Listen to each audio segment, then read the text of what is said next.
team, and Eddie has been a crucial part of not only the buildup of CREED, but also establishing the nature of the CREED mission. And so that includes a lot of strategy development, looking to increase the number of school options, looking for ways to fund innovation, and also to do teacher development and teacher support. And so the work that Eddie has helped organize through CREED has had fairly substantial impact, and also brings to bear quite a bit of resources. And so there is a real sense that CREED is making an impact in education for El Paso, and not only for the projects CREED works on, but also just to increase competition. And I think that that's something that I hope that Eddie will talk about, is the nature of competition to improve the educational landscape in El Paso. But Eddie, we've spent the day talking about leadership and education. We started the day with my boss, Dr. Wilson. We just got off with Dean Payne from the business school, and in there we had Juan Cabrera from Isds. So I know that you have a presentation, and we will give you the floor. So welcome, and thanks for being here this afternoon with us. Great, thank you very much, and I'm glad to be with you. So if we want to put the first slide up, and we'll get started to kind of give you some background and then work through the strategy. And let me go directly next to the slide. You got the introduction, so let's go through it here. I want to give you a little bit of background about how CREED came together. And really, we're a group of business and professional leaders, and the focus is strictly on the economy and the role that education and educational attainment plays in evolving an economy. We came to this analysis, as I'll get into in some specifics, after a series of efforts to expand the El Paso economy, and recognizing that those efforts alone didn't seem to be taking hold and accomplishing what we set out to do, which was to create an economy similar to other market economies that we compete with, whether it's Albuquerque or San Antonio or Dallas or Austin, and figuring out how we can be just as an attractive market as these other locations are that we compete with. One of the things that is very clear is that there's a direct correlation between educational attainment and the increase in per capita income of any particular market. So with that in mind, we started to look into the components of what make up our educational status, if you will, in the state, in El Paso. So about 20% of El Paso's population has a bachelor's degree, and that compares to 28% in Texas and 31% in the United States. Now, the interesting piece of information here that I think is important to keep focus on is that 65% of all new jobs in the state of Texas require a post-secondary credential of some kind. And although we started out initially focusing on higher education, what became clear to us over time is that we really needed to concentrate on K through 12 and K through 12 public education predominantly, because that's where the majority of the workforce and leadership is going to come from. So effectively, K through 12 is the critical pipeline for talent development for an economy, and it's no different for our particular region. So if we go to the next slide, let me give you some data points on the K through 12 population in El Paso County. Approximately 184,000 students are in K through 12 countywide. 179,000 of those students attend one of the 9 independent school districts. The majority of the student population is spread around the top 5, which is El Paso Independent School District, Isleta Independent School District, Socorro, Canutillo, and Clint. About 7,000 of the students attend either a charter public school or a private school.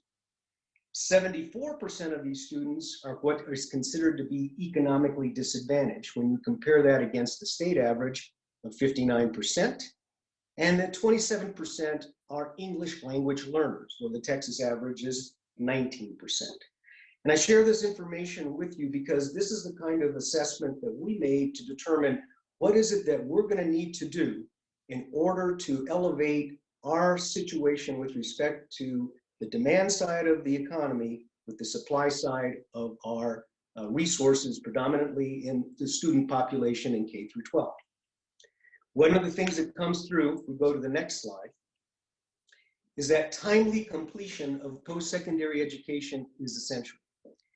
Now, the Texas Higher Education Coordinating Board does a study in conjunction with Texas Education Agency that tracks 8th graders. And the most recent data for El Paso is from 2018. And I think this is kind of indicative of some of the things that we need to be aware of in terms of our capability and focus with respect to bringing our population up to the level that we'd like to from an educational attainment standpoint. So we have, and I'm trying to illustrate this in a simple manner. Obviously, there's more than 100 8th graders, but the data from which this information is taken, I think, is well illustrated utilizing this component. If you think about 100 8th graders in our county, 79 of those 100, as they finish 8th grade, will actually graduate high school 4 years later. 49 of those will go on to a post-secondary enrollment. That means either El Paso Community College or Utep or some other college. It's interesting to note that over 88% of high school graduates in El Paso County stay in El Paso County to complete their post-secondary education. It's the highest concentration in the state. Now, of that 49 that will go on to post-secondary education, 20 of them will actually complete a degree in 6 years. That today is the second lowest among the 19 TEA regions. When we first started in this assessment, we were actually the lowest. So we've actually made some improvements with respect to our level of preparation and success. Remediation is a major factor behind the incompletion rate, meaning you get into post-secondary schooling and you realize that you're not as well prepared coming out of K through 12 as you should have been for purposes of facing on the post-secondary requirements. Another component that I think is important to bear in mind with respect to this balance is that 3 years ago, the Texas Higher Education Coordinating Board came up with their what they call the 60 by 30 strategy. And this was an effort to identify what it was going to take for Texas to not only maintain its competitive edge economically, but then position itself to get further along if that was its objective. This evaluation simply says that 60 by 30 refers to two components, that by the year 2030, 60% of the cohort between the ages of 22 and 33, which is the predominant earning age for people coming out of the system of post-secondary education, would need to have a post-secondary credential in order for Texas to just stay competitive. So when that translates to each region, for El Paso, that means of those 8th graders that I mentioned before, that 20 that we right now have completing a degree in 6 years, that has to increase by the year 2030 to be 60 8th graders out of that 100 that are actually completing a post-secondary credential. So that indicates, and that indicated to us, that what we need to make sure is happening within our K through 12 system is to graduate what we refer to as a college-ready high school senior, which means they are ready for post-secondary enrollment and completion on a timely basis, which has been defined as 6 years without remediation. So those are the elements. The elements are you graduate high school, you're able to take on post-secondary requirements, you will complete your degree or your credential within 6 years, and you'll do it without any type of remediation. Now, let's get into some of the more specific things that we've done in looking at this. We look at now the next slide with regard to our, what we call our high-performing seats and high-performing school strategy. What we mean by this is simply that if we're looking at what kind of preparation needs to be done to prepare a high school senior to be able to be college ready, we have two ways of focusing in this element. And although we are going to go by particular structures, beginning with student attainment, The objective behind high-performing seats and the high-performing school strategy is the following: that as we expand the number of what we call high-performing seats in a given school, meaning that's a seat that is able to produce this college-ready senior, then as those seats increase, you will have the ability to then infiltrate or create an entire school that has this capability. So I just want to talk about a few things because there's several things that come into this. The one thing that jumped out at us as we looked into this situation was the fact that those students who earn a dual credit in high school, dual credit meaning that they not only get a credit for their high school requirement, but because of the nature of the program and the teacher, they're also getting a credit that they can translate to a college credit. So they're getting dual credit, and they can graduate high school with certain college credits under their belt that then assures that they've got those courses behind them. Now, in 2014, when we started as an organization, there were approximately 4,700 students in dual credit. And bear in mind, there are approximately 11,000 students that graduate high school in our region among the high schools that we have. So this is 4,700 students in dual credit. Granted, the 4,700 students are more than just the high school seniors. So I'm talking about really expanding those seats of where these dual credit students come into play. Why is this important? Because the data show that students that graduate high school and go to college or go to a post-secondary program with dual credit under their belt are 2 times as likely to complete post-secondary education within that 6-year time frame that I referred to, and will actually secure that degree. So those students that get dual credit or are working in a dual credit environment are already on a pathway to succeed in getting their post-secondary credential. Through various programs that we put in place, and I'll get into some of the nature of that program, in 2019, that number increased to 7,300 students, or a 65% increase. Our goal is to see that creep up to about 12,300 students that are engaged in dual credit in all of the 9 independent school districts that we've got. But one of the ways that that happens is you've got to have the teaching capability to teach dual credit, because as you can anticipate, the teacher has to have the same kind of credential to teach the college credit course as they would in teaching a college course. In the system, when we started, there were about 200 or so dual credit teachers in the system.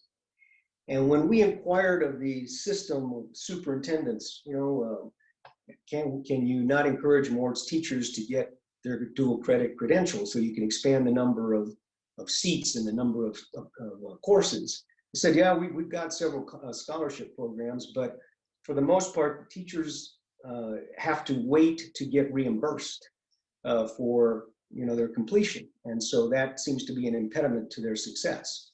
So we came together and put together what we call the ACT scholarship.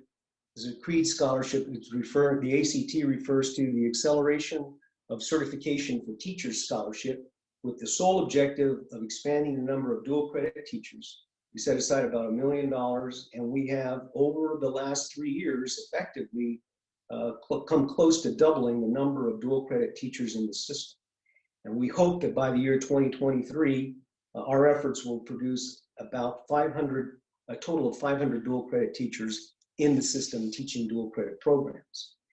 The arrangement that we make out with the school districts is that, unlike the scholarship programs that the districts have, working in conjunction with them, our funding the teachers can access immediately. So we're not waiting for them to complete. We're making the assumption that they will complete, and so far that assumption has paid off pretty well. And as a result of that, they don't have to come out of pocket, whether it relates to tuition or whether it relates to fees that they have to deal with, as any other student has to deal with in getting their college credential, whatever it happens to be. So on that basis, we have accelerated the number of teachers that are now eligible to teach these dual credit programs, these dual credit classes. And in doing that, we've only asked the school systems to, when these teachers get their credentials, they put them back in a classroom where they will teach dual credit courses, and they will leave them in the classroom teaching dual credit courses for at least three years before they move on to doing something else. Bearing in mind, we can't really hold them in connection with a specific obligation, but that the objective is that having gotten this credential, let's put them back in a classroom where they can use that credential, and we can expand the number of high-performing seats within that school that really is focused on this post-secondary preparation. So these two components, as it relates to our high-performing seats and school strategy, first one being student attainment, the second one being teacher and leader development.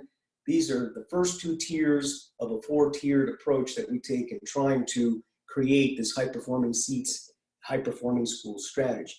The other two are on the next slide, if we go to that, and that relates to parental and community engagement and quality of school governance. In the area of parental and community engagement, the challenge we have is getting parents to know what resources exist within the system of public education. And many of the public independent school districts now no longer require that you live in the district to be able to go to a particular school. And so as a consequence, there are choices that can be made about the quality of the educational choices, and all again with the objective of following the pathway of how can we be assured that they are going to secure the kind of preparation needed for that post-secondary completion. So that means getting parents to know what's available, what kind of schools there are, what their relative capabilities are, and then appreciate and understand the quality of teaching that's going to be necessary to bring the high-performing seats, high-performing schools into that arena. Then the last piece of it, of course, is the quality of school governance. This relates to the education leadership at the school board level. In Texas, we have an elected system. So the objective here is, as individuals that are engaged in this economy, as leaders, as business engagers, we should take a higher interest in the school board constitution and what their understanding is, what their focus on being able to assure this academic attainment objectives and this college readiness that we're talking about, and that their overall focus at the end of the day is related to the commitment of what's in the best interest of the student, or what's in the best interest of the individual kids that are going through to get their appropriate training and development so that when they leave high school, they're ready for that next step, predominantly going to be driven by post-secondary education, so that they can then pursue their career and pursue opportunities that will give them the chance to better their situation economically and contribute back to the society as a whole. Now, this might seem as fairly intuitive and fairly direct. Well, of course, it's in the best interest of the student. But in the course of our experience in dealing with the school boards, it's fairly clear that the specifics of academic attainment are not always there in front of them. They're not always focused on that. And in many instances, some of the decisions, although they're being done in the name of assisting the students, actually relate to some of the opportunities within the system of those who run the system. So our objective here is simply to keep in mind that we're only as good as the leadership that is there to oversee and assure that engagement can occur with the objectives that we need to see happen, and that there's the opportunity to have this high quality seat school strategy across the board at all schools within a particular district. That's what we mean by getting this tied back into the best interest of the student. So if you give me the next slide, I can give you a few of the areas that we have put some very specific objectives in mind in trying to move this needle, if you will, towards these objectives. The objective, again, how do we assure a high quality workforce capable of meeting high quality demand, and how can we attract the other things that these kinds of resources draw to being able to change the trajectory of our economy so that we can take advantage of the talent pool that we're creating. So among the things that we've done is we facilitated, as one example, the expansion of IDEA Public Schools into the El Paso region. IDEA Public Schools is a statewide, nationally recognized public charter and public charter school with much success in South Texas where they started, particularly with the Hispanic demographic, which is very much mirrors our Hispanic demographic here in this region. And they have had a steady period, they've been around for about 20 years, their particular emphasis on college readiness, their particular emphasis on graduating their high school seniors into a college program. Over the last 6 years, they have been successful in being able to effectively have 100% of their graduating seniors enrolled into college. So there are structures here that are attractive to us in terms of what we've described as the need and the opportunity because of the demands of the economy going forward on a statewide basis, as well as what we'd like to see in El Paso. Plus, it provides an option, a high-performing option in the form of not only high-performing seats, but also a high-performing school. So it begins to diversify the resource base of high quality, which is found in other competitor markets, and against which, whether we like it or not, we're measured when someone or some entity is looking at the opportunity of coming here versus going someplace else. Now, when we do make investments with the public school systems, the ISDs, we try to focus on what we call encouraging systemic changes within the ISDs. And the list that I've got down here will give you some highlights with respect to what we're talking about. But more specifically, what we look to do is if we make an investment in a particular program, we want to see certain outcomes, and then we want to see the system itself step in to effectively take over and assure that there's sustainability to that particular program. Because the objective here is simply to expand the number of high-performing seats, the number of quality opportunities within K through 12, so that we graduate this college-ready senior when their opportunity presents itself. So here are the things that we focused on in the last few years. There's a game salad application, which refers to a software. Camatillo Middle School brought it to us. They wanted to begin with implementation in their 7th graders with the objective that by the time they got to 8th grade, through this particular software application, they would be in a much stronger position from the standpoint of algebra preparation, which is a critical course for purposes of post-secondary success. And we made an investment in putting that in place. Well, the success rate of that particular initiative was so strong that they decided we wanted to expand it to the entire middle school, so beginning in 6th grade, so that by the time these students got to 8th grade, they actually were proficient in algebra to the point then that when they got into high school, they would be able to get into other more advanced mathematics, which would better prepare them for post-secondary preparation. And we made that investment, and I'm happy to say that we've had some very good results with respect to that. This is now going into its 3rd year, so we're now into that cohort. But more importantly, Camatillo ISD has stepped in and not only put the money behind the teachers that it needs, but also in terms of the program. So what we started out to do by investing has actually resulted in the assumption of the program and its continued sustainability going forward, which is the only way we're going to secure any long-term success. The same thing, for example, in the Del Valle High School Business Associates Dual Credit Program. This is a specific program for those particular students in that particular high school getting a dual credit in business and working directly with El Paso Community College. So that fits in to that dual credit and enhancing the opportunity as well as the success rate of those students once they finish these programs, given that they leave with an associate's degree in this discipline, then finishing up within a timely basis as they complete their college career.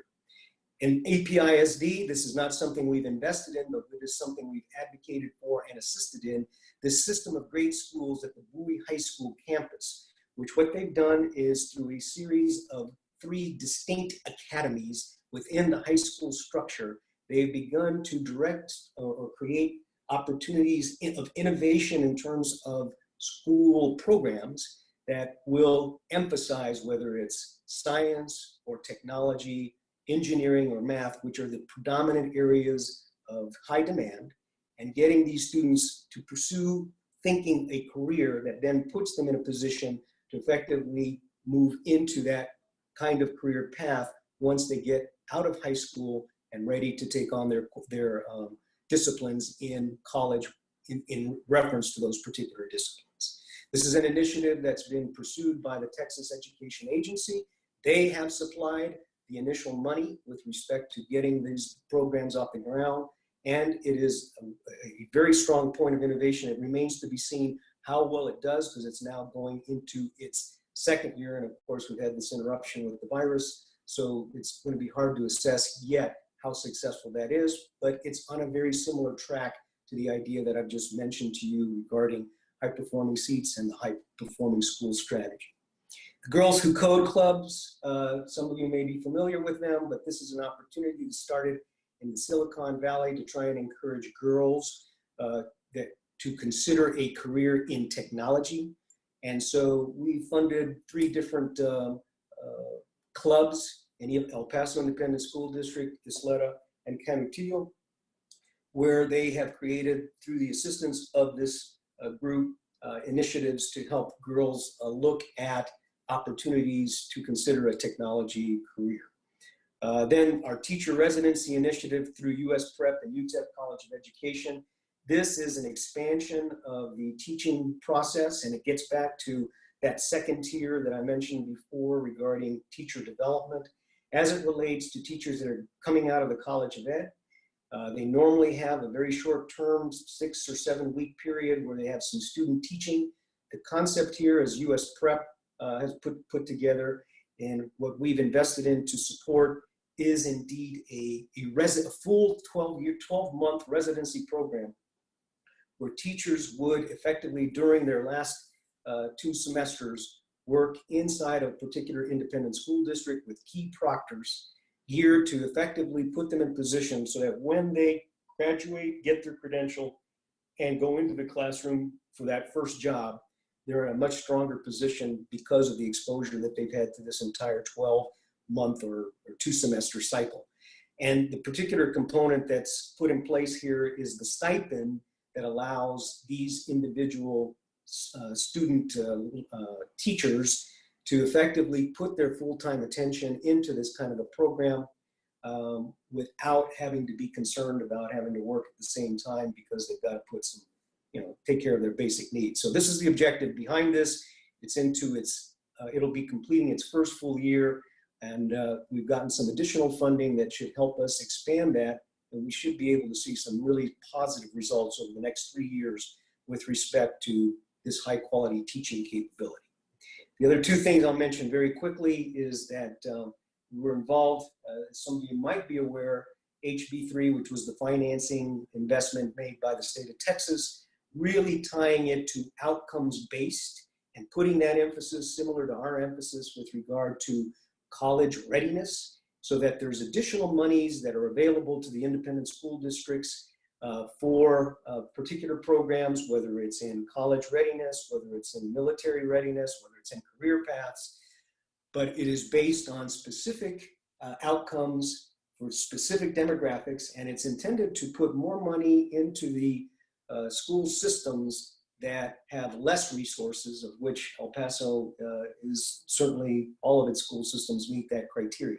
So this is an opportunity to get additional dollars that will produce that same kind of high quality and moving that high quality into the overall school systems, which we think at the end of the day will produce the overall objectives that we're trying to create here in this college readiness, post-secondary completion timeliness, that's kind of critical to what we see on the horizon with respect to the economy.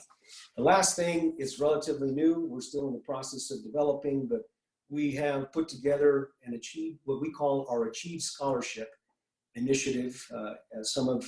If you're familiar with any of these things, it really is intended to be as what we call a last dollar financial support for timely college completion. It's directed at not only existing college students where they may be they may be in a situation where They need some resources in order to finish, and those resources with this scholarship structure will be available, assuming that they've got certain minimum conditions with respect to their academic standing. And the same thing with respect to high schoolers, individuals coming out of high school that are not necessarily eligible for some of the subsistence scholarships like the Pell Grants, but perhaps are not have not drawn a lot of academic scholarships. The point simply is, it's that great middle of students that need support in some fashion or shape.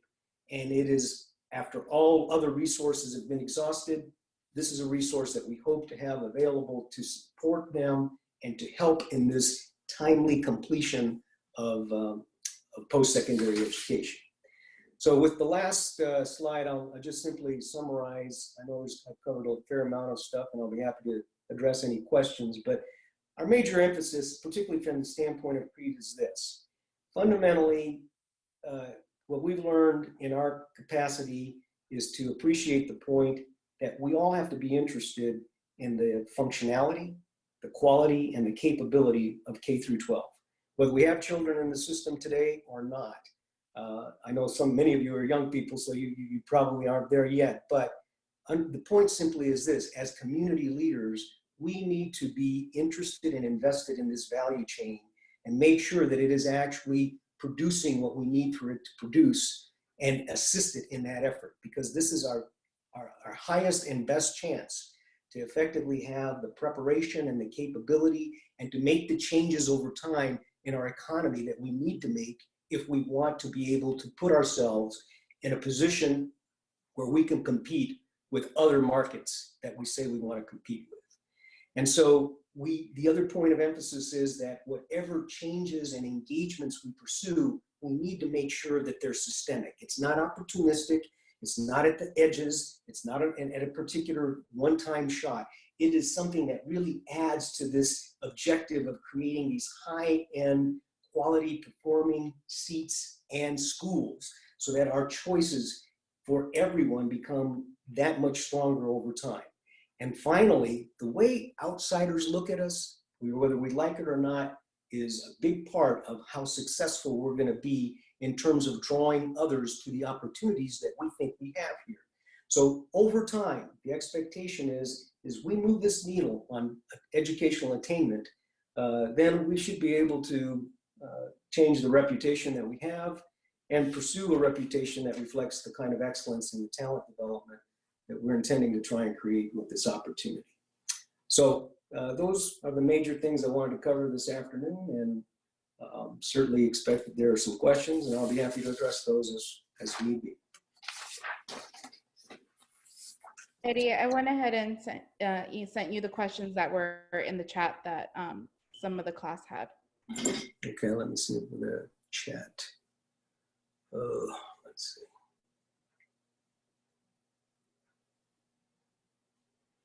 Okay, so we have a question. How is economically disadvantaged defined? Economically disadvantaged is a standard that is set by the federal government. It is based on a family of 4, and it is the income level range that is set for a family of 4, below which the standard is considered to be economically disadvantaged. And I believe that that level is somewhere in the vicinity of $32,000 for a family of 4. The question that's been asked here is, this next question is, do they foresee people not going to college because tuition is too high, or will the workforce requirements carry more weight and keep enrollments numbers growing? They foresee people not going to college. Well, I think I understand the question, which is, I think the questioner is seeking to ask, is the cost of college tuition viewed as something that's going to be an impediment for people to complete college, or is the issue more related to workforce demand, or let's call demand for what that credential is, and we'll see enrollments growing. I don't know that it's an either or. I will say this. I'll say that we see the workforce requirements continuing to put more of an emphasis on post-secondary credentials. So that means that, as I mentioned previously, 65% of all new jobs in the state of Texas require some post-secondary education, meaning that you just can't move into those positions with just the high school preparation alone. So either you're going to spend some time getting an associate's degree, or you're going to get some time getting a credential that reflects a specialization, or you're going to spend some time getting a bachelor's degree because of the discipline that you're going to be engaged in. So the demand is going to be there. Now the question becomes, are tuition rates going to be such that they could create the impediment? In some instances, that can be an issue.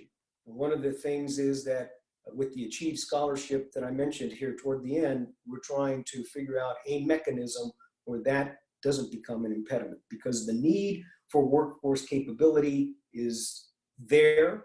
We need to see how we can get it to be completed. And among the things that needs to be factored in is the cost of college. And between those that, because of their income levels, they can get subsistence, or because of high academic achievement, they don't need to be concerned because they've got a full support structure.